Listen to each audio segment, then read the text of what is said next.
यह कहानी त्रेता युग की है। उस समय श्रवण कुमार नाम का एक बालक था।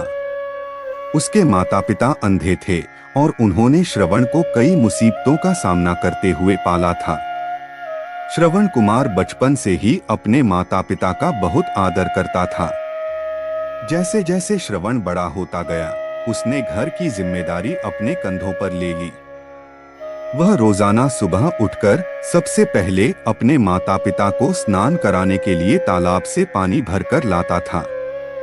इसके बाद वह तुरंत जंगल की ओर लकड़ियां बीनने जाता।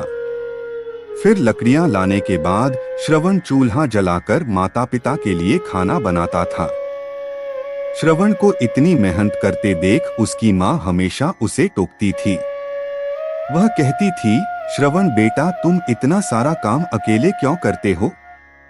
खाना तुम मुझे बनाने दिया करो, मैं आसानी से बना लूंगी। इसके बदले तुम थोड़ा आराम कर लिया करो। माँ की इन बातों को सुनकर श्रवण कुमार कहता, नहीं माँ, मैं ये सारे काम आप लोगों के लिए ही तो करता हूँ। भला अपने माँ बाप के लिए किए गए कामों में कैसी थकान, उल्टा मुझे तो खुशी मिलती है। श्रवण कुमार की इन बातों को सुनकर उसकी माँ भावुक हो गई। वो रोज भगवान से प्रार्थना करती, हे प्रभु, इतना ध्यान रखने वाला श्रवण जैसा बेटा हर माता पिता के घर पैदा हो। श्रवण के माँ बाप नियमित रूप से भगवान की आराधना करते थे। वह उनके लिए फूल और पूजा की अन्य सामग्री लाता, फिर खुद भी बिना देर किए माता पिता के साथ पूजा में शामिल हो जाता था। श्रवण कुमार धीरे धीरे बड़ा हुआ और जल्दी से घर के कार्यों को खत्म करके बाहर काम पर निकल जाता था। एक दिन श्रवण अपने माता पिता के साथ बैठा था, तभी उन्होंने श्रवण से कहा, बेटा, तुमने हमारी हर ख्वाहिश पूरा की है। अब हमारी केवल एक ही इच्छा है जिसे हम पूरी करना चाहते हैं। यह सुन श्रवण ने उनसे पूछा, ऐसी कौन सी इच्छा बाकी है जिसे आप पूरा करना चाहते हैं? आप केवल आदेश दें, मैं आपकी हर ख्वाहिश को पूरा करूंगा। इस पर श्रवण के पिता ने कहा, बेटा, अब हम बूढ़े हो चुके हैं और हम चाहते हैं कि मरने से पहले तीर्थ यात्रा के लिए जाएं। भगवान के शरण में जाकर हमें सुकून की प्राप्ति होगी।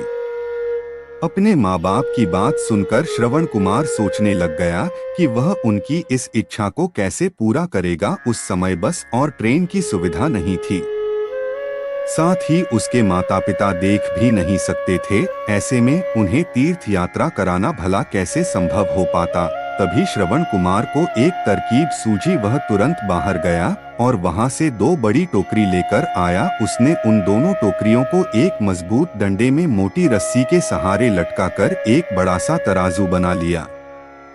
फिर श्रवण कुमार ने उस तराजू में अपने माँ बाप को बारी बारी से गोद में उठाकर बैठा दिया। उसके बाद तराजू को अपने कंधों पर लेकर उन्हें तीर्थ यात्रा पर लेकर निकल पड़ा। वह लगातार कुछ दिनों तक अपने माता पिता को एक के बाद एक सभी पवित्र स्थलों पर घुमाने लगा। इस दौरान श्रवण कुमार ने अपने माता पिता को प्रयाग से लेकर काशी तक के दर्शन कराए।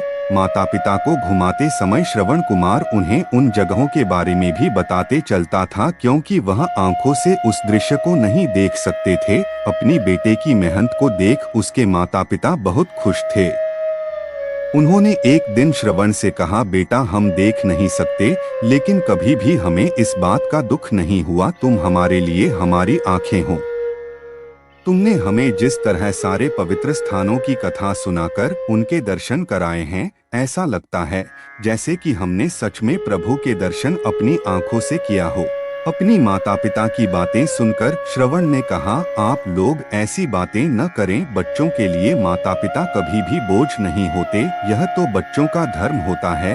एक दिन श्रवण कुमार आराम करने के लिए अयोध्या के पास अपने माता पिता के साथ रुका। तभी उसकी माँ ने पानी पीने की इच्छा जताई। श्रवण को पास में ही एक नदी दिखाई दी। उसने अपने माता पिता से कहा, आप दोनों यहाँ आराम करें, मैं आप लोगों के लिए अभी पानी लेकर आता हूँ। नदी के पास पहुंचकर श्रवण कुमार कमंडल में पानी भरने लगा। उसी जंगल में अयोध्या के राजा दशरथ भी शिकार के लिए पहुँचे थे। पानी में हलचल की आवाज सुनकर उन्हें लगा कि कोई जानवर पानी पीने आया है। उन्होंने बिना देखे केवल ध्वनि सुनकर ही अपना शब्द भेदी तीर चला दिया। दुर्भाग्य से वह सीधे श्रवण कुमार को लग गया। तीर लगते ही वह चीख पड़ा।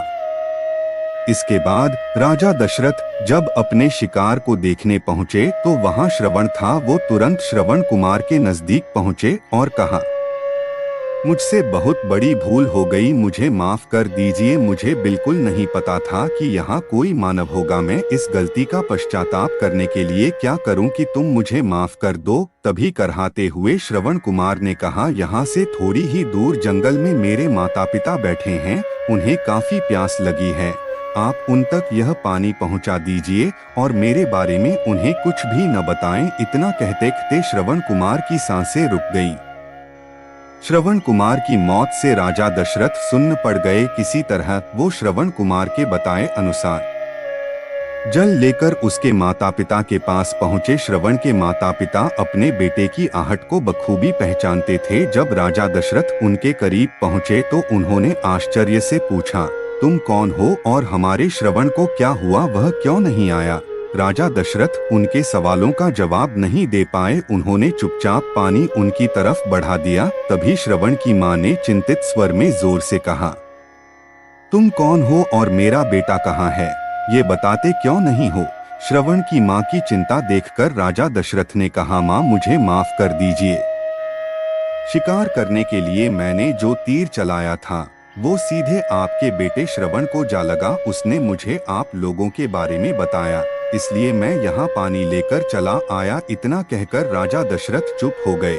राजा दशरथ की बात सुनकर श्रवण की मां जोर जोर से रोने लगी। उन दोनों ने अपने बेटे की मौत के गम में राजा दशरथ के लाए हुए पानी को हाथ तक नहीं लगाया। श्रवण के पिता ने तभी राजा दशरथ को पुत्र वियोग का श्राप दे दिया। कुछ ही देर बाद श्रवण के माता पिता ने अपने प्राण त्याग दिए। बताया जाता है कि श्रवण कुमार के पिता के श्राप के परिणाम स्वरूप ही राजा दशरथ को अपने पुत्र राम से दूर रहने पड़ा था। राजा दशरथ के इस श्राप को पूरा करने के लिए ही भगवान राम को 14 वर्षों का वनवास हुआ, जिसका माध्यम दशरथ की पत्नी कैकेयी बनी। श्रवण के पिता की ही तरह राजा दशरथ भी अपने बेटे से दूरी को बर्दाश्त नहीं कर पाए और उन्होंने अपने प्राण त्याग दिए।